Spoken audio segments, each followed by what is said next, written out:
Lieutenant Governor Susan Bysiewicz, and this meeting of the Interagency Council for Ending the Achievement Gap is hereby called to order.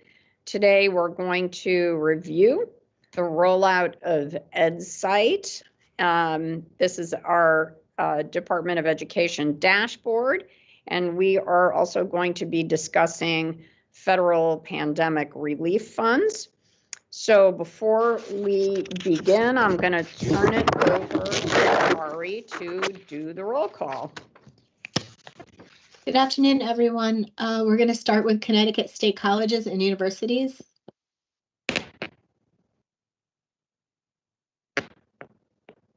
Department of Administrative Services.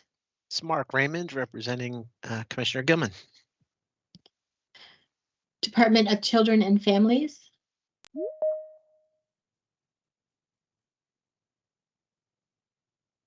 Department of Economic and Community Development. Hi, this is Teko Amarotunu, the Arts Education Manager, representing DCD and the Office of the Arts. Thank you. Department of Housing. Department of Public Health.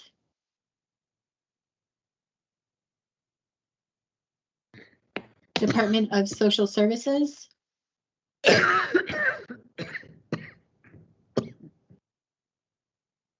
And the Judicial Branch. Good afternoon, Patricia Nunez, Court Support Services Division of the Judicial Branch. Office of Early Childhood.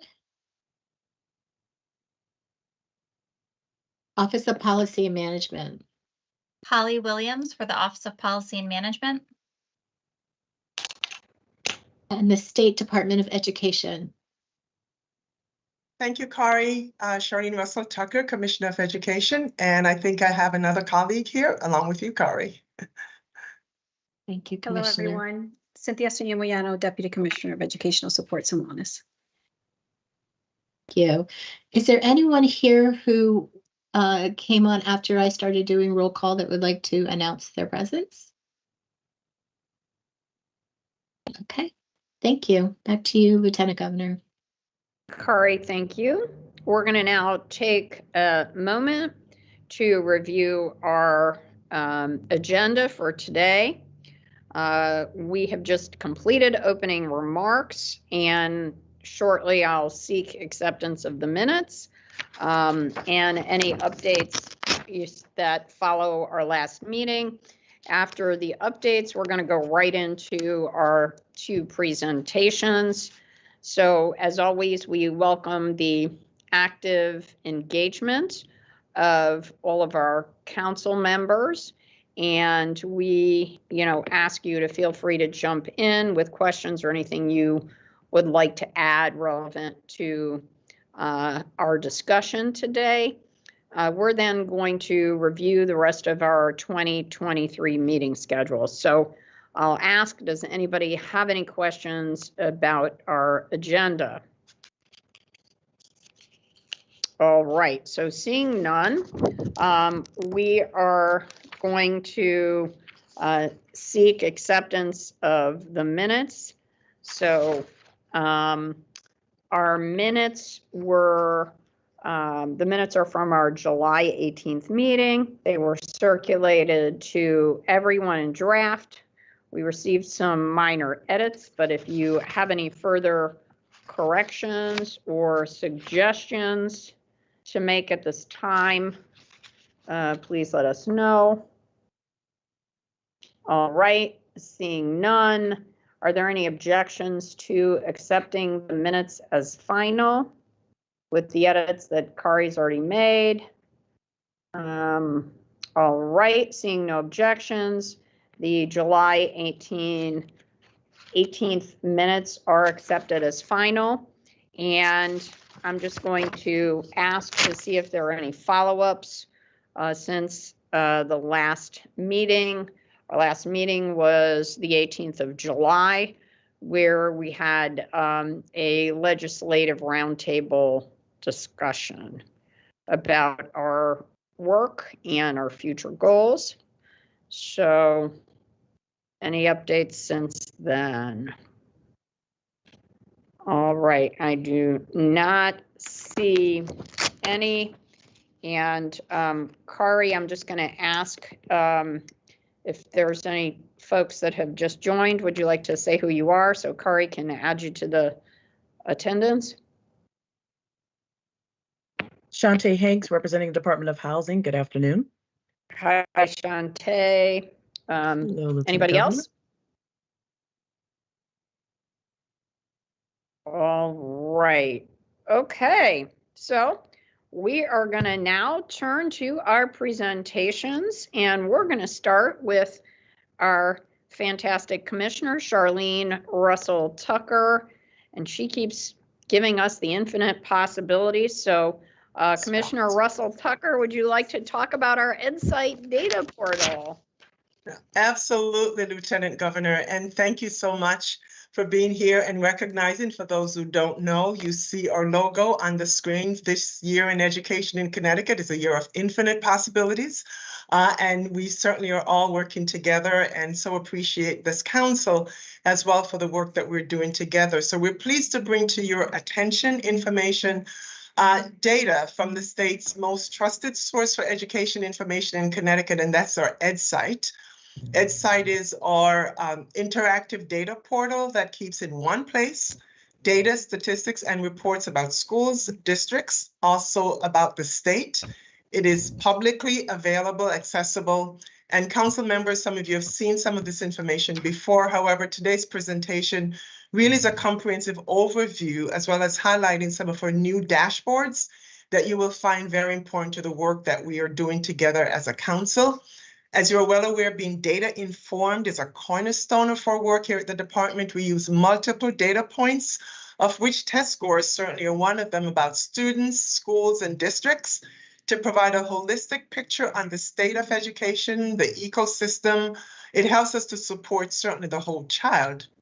Another key value and one department focus for this school year, when we talk about infinite possibilities, is data transparency. And just a shout out to our amazing team at the department that's developing new dashboards and reports to give everyone, our district leaders, policymakers, or families, or community members, a reliable and complete picture of our successes and also of all our needs. When we have such detailed data, it allows us to be accountable.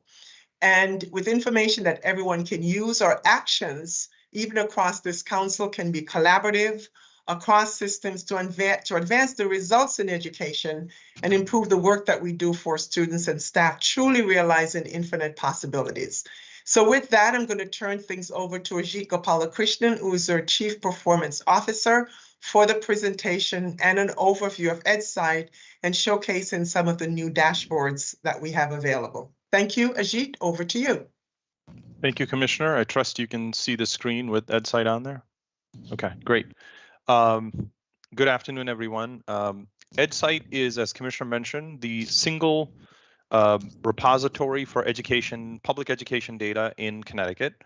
And it's taken some years to build. It integrates data we get from public school districts, but also brings in data from other sources, such as students' post-secondary entrance information. When we give students assessments, we get information about their test scores from the testing vendors, et cetera. So we put all that together in the EdSite dashboard. And I know time is limited, so I'm going to sort of give you a few highlights of information from EdSite, a few reports, if you will. We could spend days, perhaps, going through every report and what it takes to put the data in that together. But I'm going to really pull maybe a few of them to showcase. The first one is the Connecticut report cards. And by the way, the EdSite URL is up there, and I can stick it in the chat as well if it isn't done. But that's available as well. So I'll start with the Connecticut report cards, and I've opened these sites so that, in the interest of time, just to make things easier. The report cards are a good place to start for people who want a high-level snapshot of things, whether it be about a state or about a school or a district. So this is the state report card, and it shows you that we have over 513,000 students in our state, about 1,500 schools and programs in our state. This past year, this actually goes back to 21-22 data, because the 22-23 data are still being processed for expenditures, we spent about a little over $20,000 per student. We have over 53,000 certified staff full-time equivalency. That means we have the equivalent of 53,400 full-time certified staff in our schools. And this sort of gives an overall rating of our state on our own accountability indicators. We want it to be more in the dark blue, but we're sort of at close to 70 right now. When you click on each of these options, students, educators, instruction, and performance, you kind of get far more detail. So if you go to students, you'll see you get a trend of student enrollment information. And you see with the pandemic, we had a decline in 2021, but then it's kind of stabilized over the last 3 years. A little over 500,000 students in our state, pre-K through 12.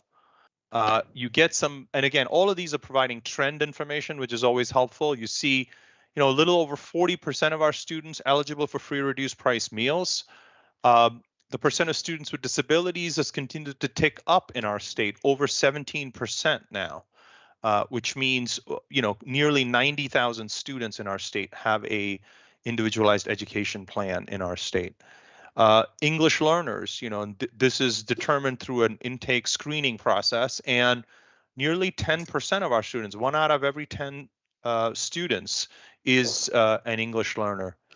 Chronic absence is an important measure in our state, which looks at students missing at least 10% of their school days. And as you can see with the pandemic, and this is not a challenge unique to Connecticut, this is a nationwide challenge that, and Connecticut actually has been a leader in that area and sort of addressing this issue. But you'll notice that in 21-22, almost a quarter, like 1 out of 4 of our students were missing 10% of school days. And for this past year, for the first time since the pandemic, we actually saw a decline in chronic absenteeism, still high at 20%, but at least trending in the right direction.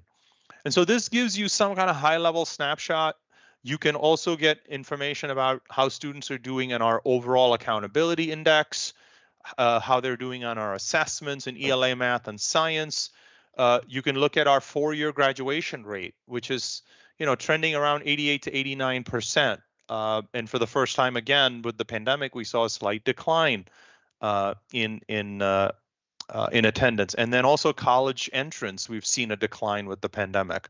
The percent of students who graduate from high school who are going to college within 1 year after high school graduation. So you get the report card is a really good place to start. Gives you high level trend information on several metrics. There's also information about resources. You can see per pupil expenditure trends for the state as a whole, and with the pandemic, with the infusion of COVID relief funds, we've seen increases in expenditures. And the good thing about this report card is it's available at a state level, but also for every district in the state. Now, I'm not going to pull up individual districts, but if you pull up a district, you can also get individual schools within districts. So you can get this level of detail for every district, every school.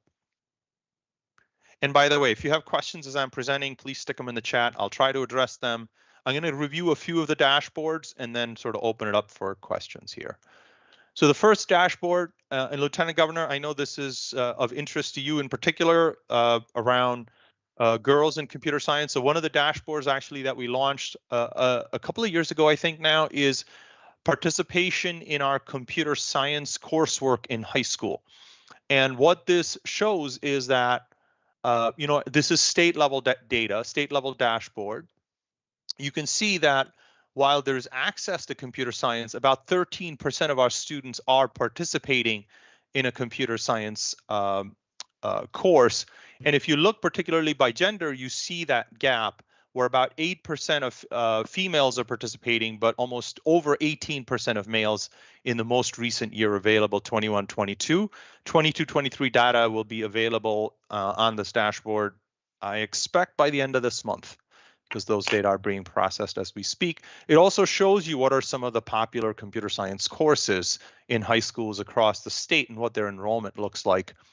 We also have data on Group 1 courses, which are more fundamental computer science programming skills courses, and you get to see what are the types of Group 1 courses, and also Group 2 courses, which are more applications of computer science, and you get to see kind of what those courses are. And for each of these measures, you can disaggregate the data by all the student groups. It starts off by gender, but you can also look based on free or reduced price meal eligibility. And you could see what is the participation of students for those eligible for free or reduced price meals versus those who are not. And you could see here that, you know, when you look at poverty, it's not as much of a gap, but clearly in this case, the gap is based on gender. And you see that when you look at the gender gap in participation in computer science courses. There's also a map showing district level participation, so you can hover over and see some of that detail. We have multiple years of data, so you could switch back and forth across years. There's also a district and school level dashboard that gives you, for each district and school, high school in the state, what is the extent of participation. So you can pick individual districts and see that data as well. You can also get at these data from the course perspective, because what we also wanted to build was a way for a school educator to see what are the courses being offered and who is offering a course. So you could sort of drill into saying, okay, engineering design was a popular one. Let me pick that and see you know, which schools and districts are offering that course, and sort of look into that and see, you know, roughly how many students are enrolled. So again, trying to come at the same data in multiple ways.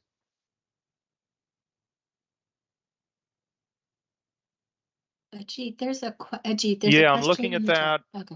Mark, I see that question. It's not really online access. It's really any course that's available. Any computer science course. So maybe this phone was on hot. Right. Okay. So and I'm trying to think, is it on the state dashboard that you were referencing, Mark? Yeah, so the top left corner says Yep. students have access to it. 94% of the students do. That's correct. But only 53% of the schools have it. So in in that top four quadrant, the difference between the 94 and the 53. Right. I see. Okay. Yeah, it's probably because you know, variance between schools in the district is probably what the reason for that difference is. And also which schools have access. The larger schools tend to have access, so it's probably some smaller schools that don't have access. So when you look at the schools, you get a statistic, and when you look at the students, you know, statewide, when you look at the proportion of students who have access, you do see a vast majority. I also wonder if and I need to check on this, if the difference is due to smaller programs across the state that may not have access to computer science. So some alternative programs perhaps, but something need to look into. Thanks. Yep. Thanks, Mark. Another dashboard we have is on educator diversity. This is a priority for the state, is ensuring that more educators of color are in our schools. And this dashboard actually shows you the trend in students versus educators of color. And when you look at students of color, you see that this past year, 22-23, almost 53% of our students are students of color. And you could see that trend over the last, 13 years. And correspondingly, the percent of educators of color has increased, but clearly not at the pace as students of color. And we're now up to 11%, little over 11% educators of color. It is a priority. I mean, we could go on about the array of initiatives at play, but this kind of gives you that high level snapshot for the state. But then you can also select individual districts and see how individual districts either compare to the state, or you can unselect the state and have individual districts compare to each other. So I selected Bridgeport. I could also select Danbury and see how their populations of students and educators compare, and shall we say Hartford. So you could kind of get a glimpse of 3 different districts, how their trends compare. There's also maps on this dashboard that give you percent of educators of color by district across the state. And if you go back to 2009-10, let me see. Yeah, compared to 2009-10 to 2022-23, you'll see a little more darker shades coming in. That's 2009-10, and that's 2022-23. You see a few more towns and few more districts actually showing greater proportions of educators of color in their districts. Another dashboard we released recently was students experiencing homelessness.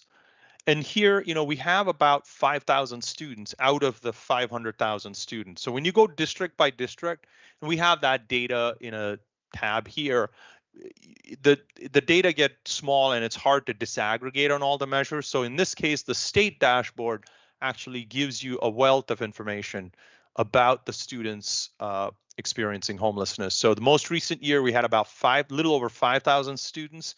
And then it goes into showing up what is the type of nighttime residence they have, whether they're doubled up in hotels or motels, sheltered living or unsheltered living situations. So you kind of get to see what is the breakout and also what is the trend. You also get to see student characteristics. Over 80% of our students experiencing homelessness are students of color. Disabilities, we had 17% statewide students with disabilities, but among students experiencing homelessness, it's 27%. And so we sort of put some of that data in here. We also show their performance and how it compares to statewide performance. And clearly, we're being very transparent here to show that our students experiencing homelessness have challenges and are lagging when it comes to performance measures, and are disproportionately students of color, students who are English learners, and students with disabilities. So those data are very transparent on EdSite. And you can actually get data on, you can get data tables.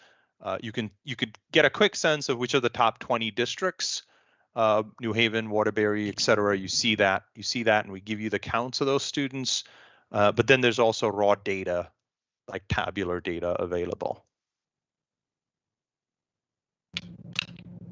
I'm going to actually switch to college enrollment, Commissioner. I know we're getting up on time here, so I want to be respectful of time.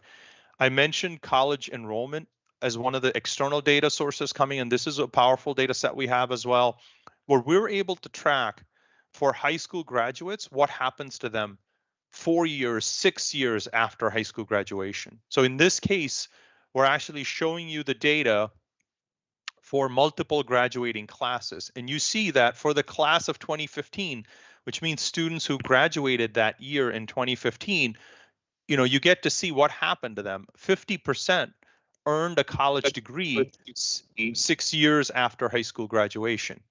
And for the class of 2016, the next graduating class, it actually declined a little bit, 49%, and that's 6 years out. So when you think 6 years out, those class of 2016, that's going into the 21-22 school year, which now, covers the pandemic. And so you see the effects of the pandemic actually showing up on an indicator like college graduation 6 years out. But when you look at more recent cohorts, you look at this trend in college enrollment, it used to be consistently above 72%. For the first time, we're seeing declines in that. And we have a lot of initiatives like our FAFSA completion that are supporting this, in trying to stem this effect. And when you disaggregate these data by students of color, and then what you see is that, especially among students of color, for students from low-income families, you see that the decline, it used to be over 57%, 58% going on to college, but now it's down to 51%. So significantly greater impact on students from low-income families relative to their peers who are not from low-income families. You see how their college enrollment rates have somewhat stabilized at 78%. Still declined, but have somewhat stabilized. You still see impact on college graduation. 4 years after high school graduation, you see some of those declining trends. We also have expenditure information. I know I'm going through this quickly because I want to sort of present this and then open it up for any other questions. We publish a wealth of data on school expenditures down to the individual school level. Our most recent data is from 21-22. And you can actually disaggregate this for our alliance districts and look at schools within our alliance districts to see what is the extent of per pupil expenditures in those schools. And you get to see, so each bubble here represents a school, and the size of the bubble is the size of the school. And if you want to just look at high schools within the alliance districts, you could actually then filter out the low and high grade being a low grade of 9 and a high grade of 12. And then it'll actually pull up high schools in the alliance districts. And you could see the variability in per pupil expenditures relative to the percentage of high need students in that school. So you could see some schools with smaller percentage of high need students having very high per pupil expenditures, and you can hover over that and see what that school is. So some of these schools end up being in different parts of the state, maybe smaller schools, and ending up with significantly higher per pupil expenditures. And it also shows you that smaller high schools tend to have higher per pupil expenditures compared to larger high schools. And you see that pattern. I see Jean Louise, I see you have a question. Yep. So going back to the graduation rates, is part of the drop, would it have anything to do with the manufacturing pipeline work that we're doing, where essentially if you're doing the certification programs in certain pipeline work, you're going to see less students going to college because they're entering the field earlier? That's a good question. These data come from the National Student Clearinghouse. And if they are credit-based manufacturing programs, pathways, then those credit-based enrollments are included here. And we've seen evidence of that. What is not included in the graduation measure is certificate attainment. And we've looked at the data, and it's not a huge number, but there are a percentage of students, small percentage, who attain those certificates. But if it's a credit-based pathway, they should be included in the enrollment numbers. And Ajit, I'm also wondering, because you mentioned the drop-off amongst students of color in college enrollment, as you look at the pandemic years, and we have free community college. Exactly. Everyone who wants to should know that they can go for free, particularly, students from the most disadvantaged economic backgrounds. Absolutely, Lieutenant Governor. We've been beating that drum at every corner with our schools and districts and with our school counselors. Absolutely. And the only thing they need to do really is complete the FAFSA. That's like the primary requirement. And so if you complete the FAFSA, then it makes a difference. And we're seeing some incremental benefits for schools that complete the FAFSA that translate into some greater post-secondary participation. But it's a no-lose situation to consider our I'd like to say best in the nation community college system. We do have an excellent system with fully supported participation. And I'll just add as well, Lieutenant Governor, not only are we certainly sharing this with schools, but I convened the Commissioners Roundtable for Family and Community Engagement in Education, and that was our topic the last time, wanting to make sure families and community members were also aware of this information so that they can spread the word among their networks as well, because I think that's really important to make sure that families are aware that this is available. And then the other question that I had was with respect to homelessness, because you mentioned there are 5,000 students who are homeless, and I'm wondering, because we were just seeing these statistics, that now, there isn't the child tax credit or the federal child payments. And so this has resulted in greater poverty. So I'm wondering if we think that the numbers of homeless students have increased and is synergistic with that cutoff of some of the federal funding that families were getting.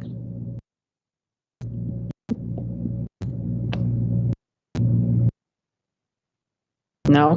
You know, that's a great question. I know Shantae's on here as well, because we're working with housing around some of these efforts. And through the McKinney-Vento, we try to assess where students are, what the root causes are, and how to support them.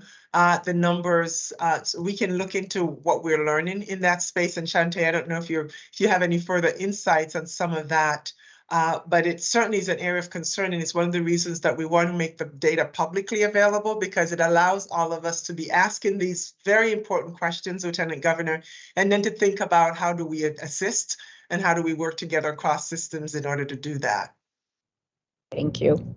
No, I agree. You sum it up perfectly, Commissioner Russell Tucker. We are in conversations about that, and we've also allotted even vouchers for our students that are experiencing homelessness, that are living in shelter or not in shelters, actually. So we are working closely with the Department of Education because we're exploring this. And Commissioner John Fresnelli from the State Department of Education, we also saw increases as a result of the lifting of the moratorium on eviction notices following the federal and state requirements for that. That was part of the issue.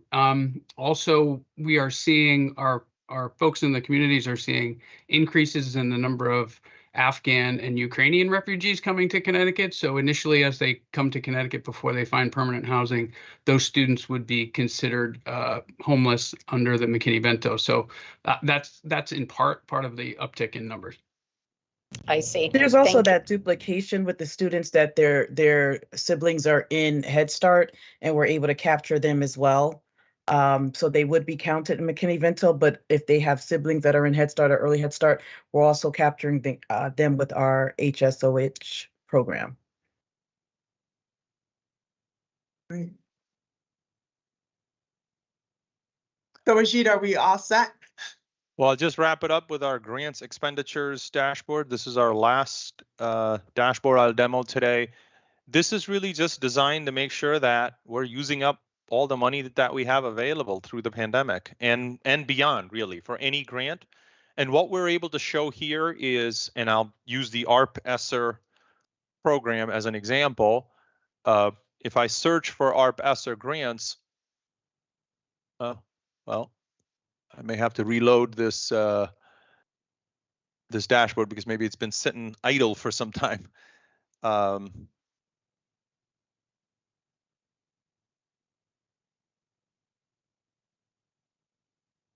And you can actually just look at the ARP-ESSER grants and look to see at an individual district level who has expended how much, who is not who has money that they're sitting with them that they need to expend, and also who has not drawn down a whole ton of money.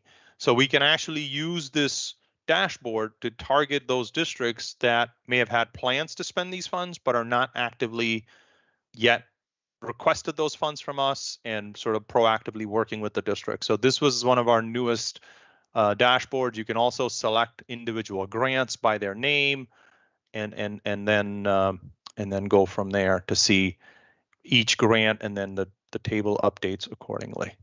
So, Commissioner, I think that is what I had planned. I'm happy to hang on and take any other questions. Thank you so much.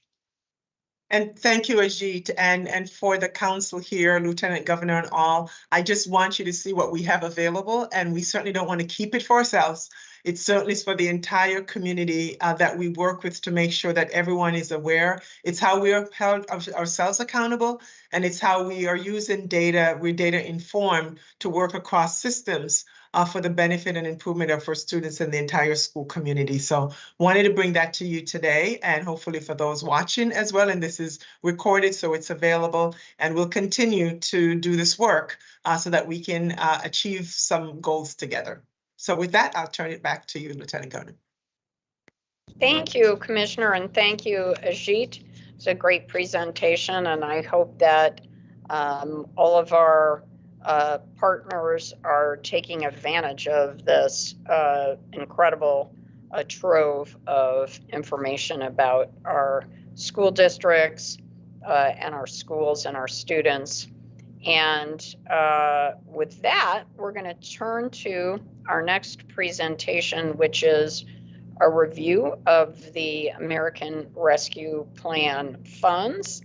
And I know that OPM has several presenters, so I'm going to just turn it right over to whoever is at OPM who wants to go first.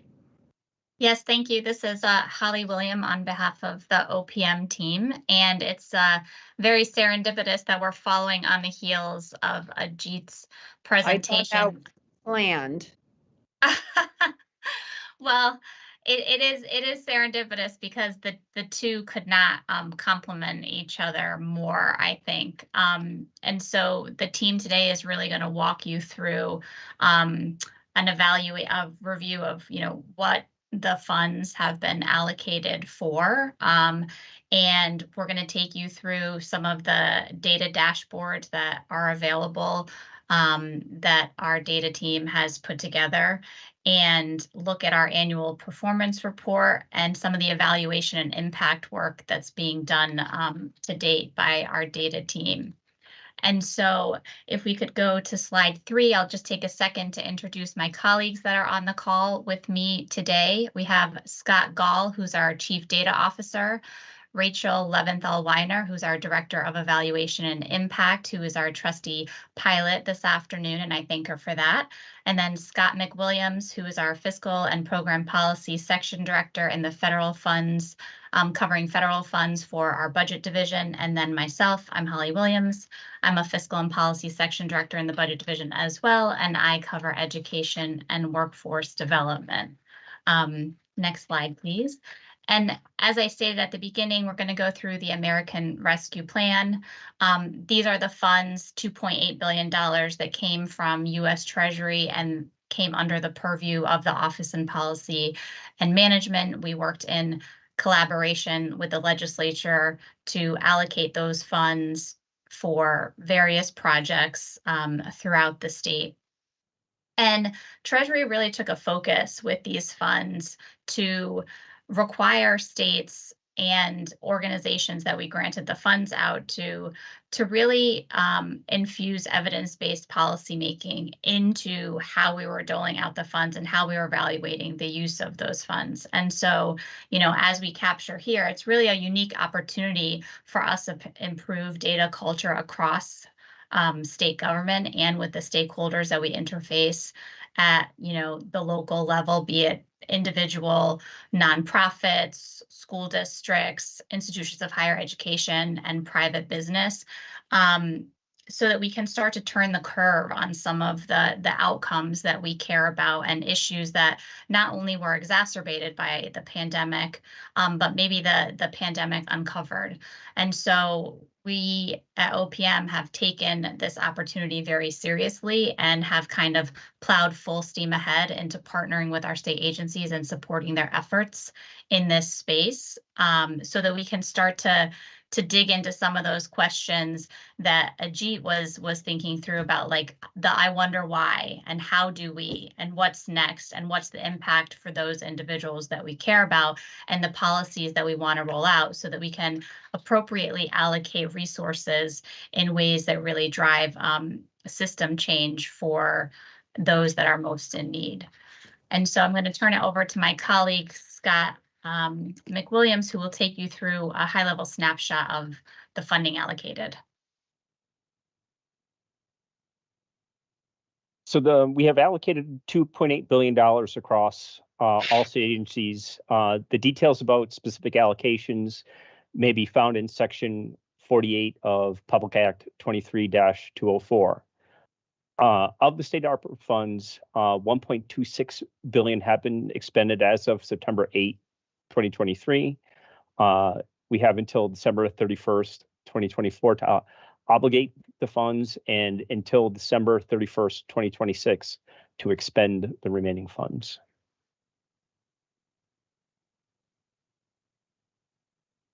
And Rachel's going to take us through kind of where those allocations lie based on, you know, kind of themes that we care about the most. Great, thanks, Holly. So I'm Rachel Leventhal-Weiner, and I'm leading the evaluation and impact work in the Data and Policy Analytics unit. So what you see in front of you is a tree map, and that's a sort of like a pie chart made out of squares, and it breaks down the funding, that $2.8 billion, into all of the different ways that the funds can be spent. And we're going to show you in just a moment a different way of thinking about these categories. The U.S. Treasury Department has us report in specific expenditure categories how we're spending the funds as a state. But as we're making these investments and as the work is progressing, here at OPM, we're trying to really think about these big expenditures in more functional ways like you see here.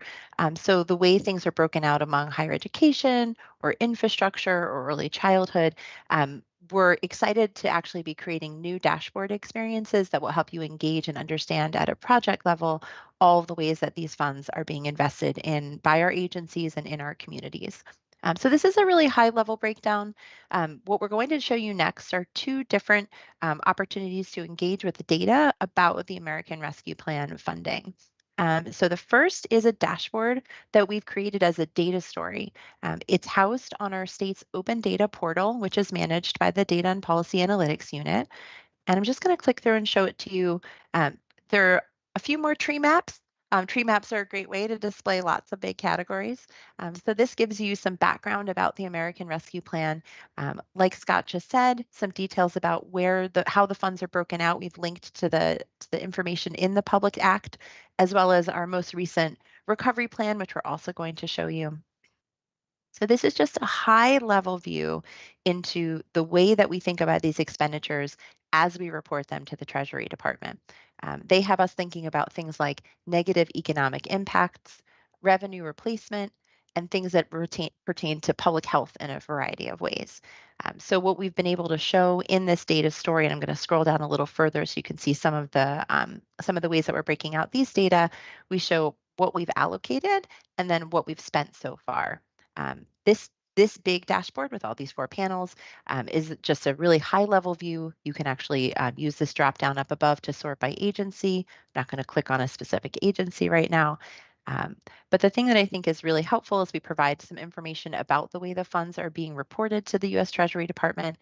And I'm just going to scroll down here so you can see some of the ways that we're showing progress towards spending. So how much we spent. That's sort of like that bar chart that we showed you in the beginning, how we spent almost half the funds so far. This is one way that you can engage with the data. And a second way is our most recent recovery plan. So this is an annual report that we send to the Treasury Department.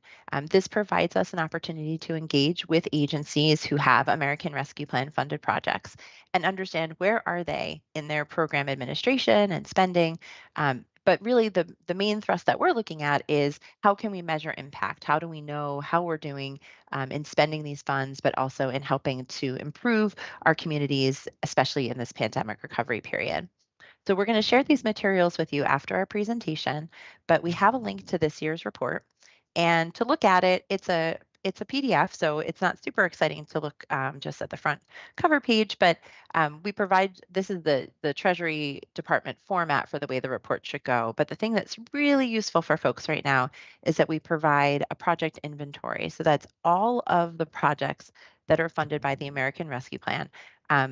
We share the budget amount, the way that the Treasury Department classifies these things, our own thematic view, which is what we showed you in that first tree map. And then there's performance updates and other updates around mandatory performance indicators required by the U.S. Treasury Department. We're taking this report and actually posting this as a data set on the Open Data Portal as well. So we're providing as much information as we can about the project level progress that folks are making around these investments. The reason we're doing that is because we're trying to help agencies understand what kind of impact they're having. I'm going to hand it back to Holly and shift back. Here we go. Thanks. So it's always great to understand the what we're spending the money on and the decisions that were made around which projects to fund and which population we're seeking to serve.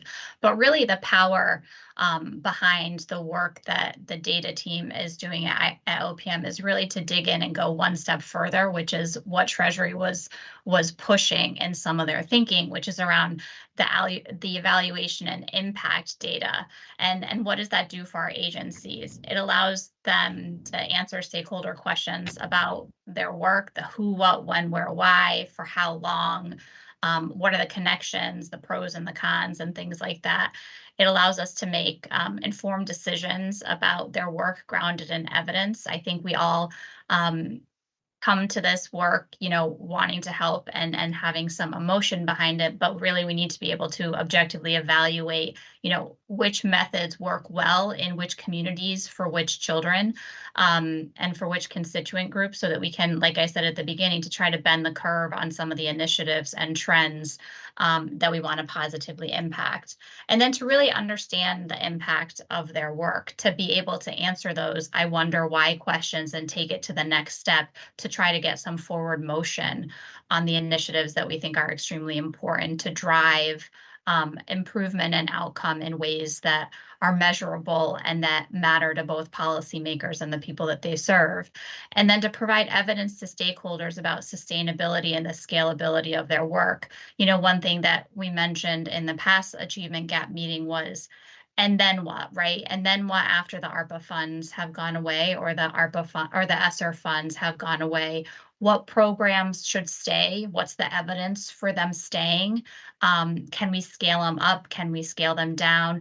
How should we allocate resources and to which communities, and who should really be at the helm of guiding that? And how are we going to measure that we're still meeting the mark on improving the lives of the people that we serve with public resources? And so that's really what this portion of the work is really grounded in. And it's something that Treasury was very thoughtful about, and that the state is taking seriously and trying to integrate not only in the work that we're doing on the ARPA side, but really trying to help support building that capacity at all agencies so we can do system building and evidence-based policymaking.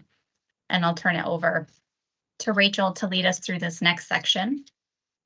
So we're excited about this work at OPM. It's been underway since about this time last year. So we established the Evaluation and Impact Unit within the Data and Policy Analytics Unit, and started out as a team of one. We started meeting with agencies to really understand their goals with their ARPA-funded projects, and we've also been engaged in conversations with national partners, other states and jurisdictions, but also technical assistance providers to really implement the Treasury guidance with fidelity around how to generate evidence in spending these funds and also to evaluate what's working. We've also improved some processes and connections with our budget colleagues and our budget counterparts here within OPM.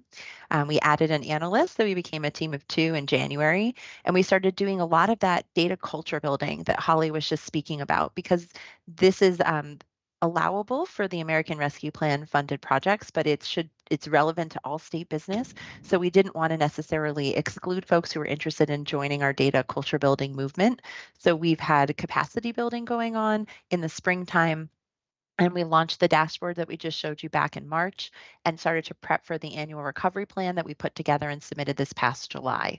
So now we're in the process of sharing back with all of our stakeholders all of the ways we've been using their quarterly financial data, their program data in all of these dashboard formats, and we're prepping for some more capacity building and planning for evaluation with our partners. So we've actually composed for our own unit what's called a learning agenda. And a learning agenda is actually being implemented at the national federal level through evaluation.gov with federal agencies. So it's a practice that we're trying to also develop here at the state level with our state agency partners. Every American Rescue Plan agency or program project can develop its own learning agenda. Agencies themselves can also develop their learning agendas. It's relevant for the American Rescue Plan funded work, but it's also relevant for agency business. Any agencies that are engaged with the P20WIN statewide longitudinal data sharing arrangement are familiar with learning agendas, and they would be great sort of add-ons or partners to that learning agenda. So here's what motivates the work that we're doing in the Evaluation and Impact Unit. We're trying to understand who is being served and supported by these funds and how these funds are actually connected across state agencies. And that's one of the really exciting parts of our work, is that we're able to see what's happening in one area of state business and actually connect the folks that are working, and I can tell you a little bit about some of those opportunities to other areas of state business. We're actually trying to help agencies show the evidence in, and when we get into legislative budget options or policymaking decisions, we want to know how folks are being impacted by the work. And in the end, what should be scaled and supported when American Rescue Plan funding is over in 2026. But at the center of all this work, we're just focused on this question of, are we making an impact? Some early impact insights. So you've heard a lot in this conversation about the Learner Engagement and Attendance Program, LEAP, and the evaluation efforts that happen through the State Department of Education's CSERC arrangement. But there's other folks that in the advent of doing this work are already generating early insights about the benefits. Ways advising program through our community college system is a radical reimagination of how we do advising at the community college level. Rather than having a really high caseload, many advisors have been added to our community college sites around the state, and they're already seeing that the greater the number of engagements with an advisor leads to greater credit completion and persistence from one semester to another, even in the first year of engaging in this particular model. So we're excited to look at this over the long term, but they're already using data and information to understand that these projects are having an impact. The same with the Right to Counsel program, which was the legal representation for tenant eviction program.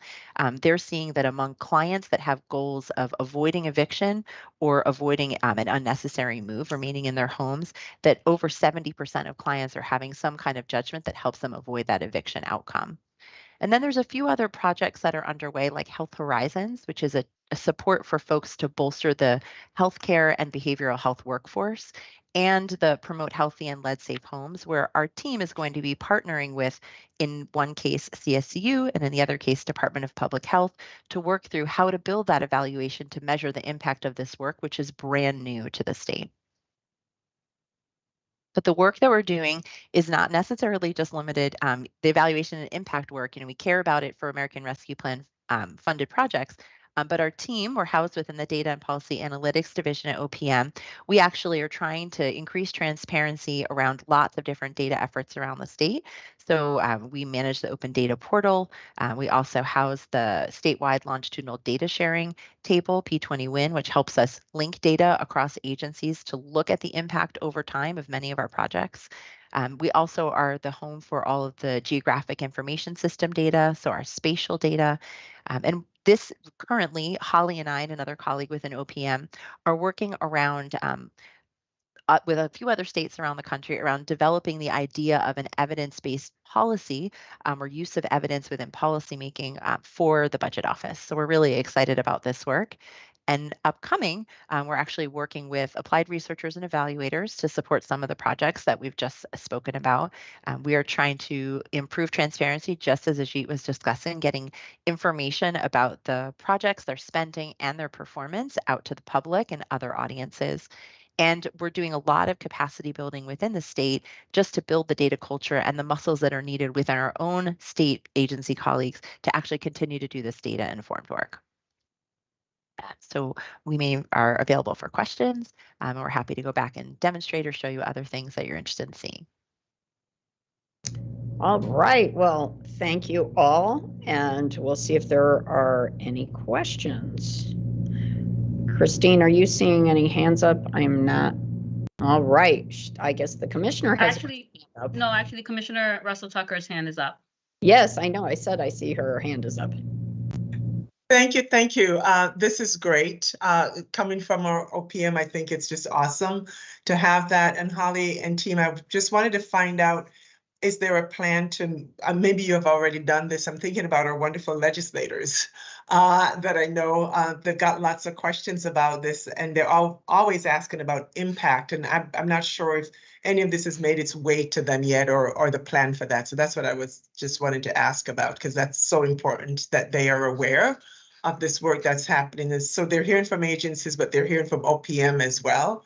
about this effort. And so just wanted to know if there's a plan for that or if it has already happened. So I think, I don't know if Scott Gall wants to weigh in about any formal initiatives, but I do know that, we're in the process of working through budget formulation. And one of the things that we're being more thoughtful about is how do we integrate the data that we have available to us to drive some of that evidence-based policymaking, and to use that evidence and to use the data that we have at our fingertips that is oftentimes driven by legislative action to inform legislators about what we're doing in this space. So we are definitely using it in those conversations. I think making, to Rachel's point, making it more transparent, but also making it more visible and highlighting its availability and access, not only for legislators, but also their constituents and the public, I think is something that's definitely on the horizon for OPM. I don't know, Scott, if you'd like to chime in on that. I'll just step briefly to that one. Again, thank you for Commissioner for the question, and Jeet, you for the presentation. We've really built off of or copied a lot of work that State Department of Education's done. So I think you guys are the vanguard, and we're trying to figure some of these things out. The timing, this is really the time to, I think, start doing that. A lot of the work, as you saw in the timeline from Rachel, was in formation last year, particularly during the legislative session. But as both that work has accelerated and the timelines for ARPA have gotten closer and closer, we'll start to get more questions. I know agencies have gotten already a lot of questions from legislators. We'll start to get more questions, and the need to produce evidence on whether these investments are benefiting Connecticut's residents is really going to accelerate in the next year and a half. So the resources, like Rachel said, she'll send the slides out. I would say conversely too to the agencies and legislators, if you're watching the recording of this, really do reach out and ask what the questions are, because it helps us to sort of calibrate and tune the activities and say, like, okay, this is where we're going to dig deeper. I would make the suggestion also and ask the same question of the commissioner, right, for education. I think legislators would want to know how their school districts are doing in terms of test scores, in terms of, we have so many legislators that are passionate about teacher recruitment and all of that. So I think both this data that we've just seen from OPM and the data on the dashboards should be shared with legislators, because I think it's an opportunity to catch them up on all the great work that you, both OPM and SDE, are doing, but also gives them something to think about as they're putting in their bills for next session. And, you're getting questions about projects, so you should definitely share what projects are going on in every school district. If you have it, why not share it? Lieutenant Governor, absolutely right. I have on my desk right now a press release about our dashboards to do exactly what you are mentioning. And we also find opportunities to be sharing this information specifically with legislators as well. For the start of the past session, every new legislator received a welcome packet from the Department of Education that had links to the report cards and all of that. And we continue to look for ways throughout the year to make sure that they're aware of how to access information specifically around their own constituency, but also how together, as they're thinking about legislation and proposal, to know what is and to understand where to get information to inform that process. So absolutely, and whatever that we can continue to do, either through this council or others, my dream is a forum with legislators that will allow us to really be able to share this information publicly so they know what's available to them, and maybe a great tandem for OPM and SDE, so I speak selfishly, to be able to share that information. But there's so much, and it is about asking the question, so what?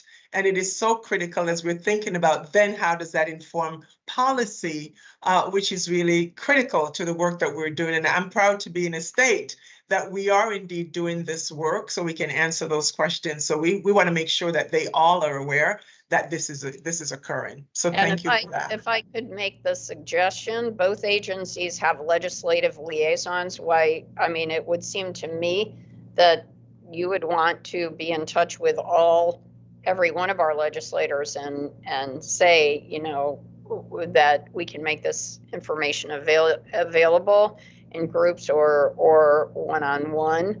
And same thing with OPM, and also our education committee and our higher ed committee, I would think would be extremely interested. Maybe presentations like this one to the education committee and higher ed, but it's also a nice outreach, right, to all of the legislators.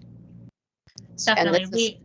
And it's a good time because there's no session right now, you know. Oh, sorry about that.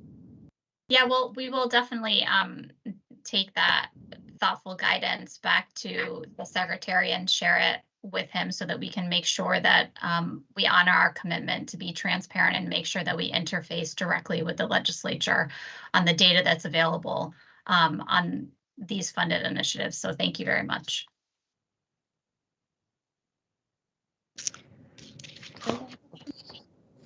All right. Any other questions? Well, we thank OPM for that presentation, and we're going to take this opportunity to go over our next steps. And as usual, if you have any thoughts or follow-ups to either of today's topics, please feel free to reach out to Christine Jean-Louis in my office. I wanted to share the quarterly meeting dates for the rest of the year. So we have one more meeting, and it's December 12th, 2023. And for our December meeting topics, we are going to have an agenda that will include the OEC. And OEC is going to present its thoughts on the importance of continuity of learning between grades and where play focus education becomes lost. We also hope to have DSS give us updates on the Fatherhood Initiative and EBT. And if possible, if we can do this, we may be also doing this on March 2024 at our meeting, but we hope to have SDE present on maintenance on the technology that schools received during the pandemic. And Kari and Christine are going to work with the State Department of Education, the Office of Early Childhood, and our Department of Social Services, any other agencies that would be involved in presenting on those topics. Once again, we'll invite anyone, if you have ideas or suggestions for guest speakers who can present on topics related to the work of this council, please do let us know. And we're going to ask once more if we have any questions. All right, I am not seeing any questions. So if there are no other further remarks, I just want to let you know how grateful Governor Lamont and I are for the work that you and all of your teams do. We really appreciate your dedication, and we look forward to seeing everyone at the next meeting. So thank you so much, and we are adjourned.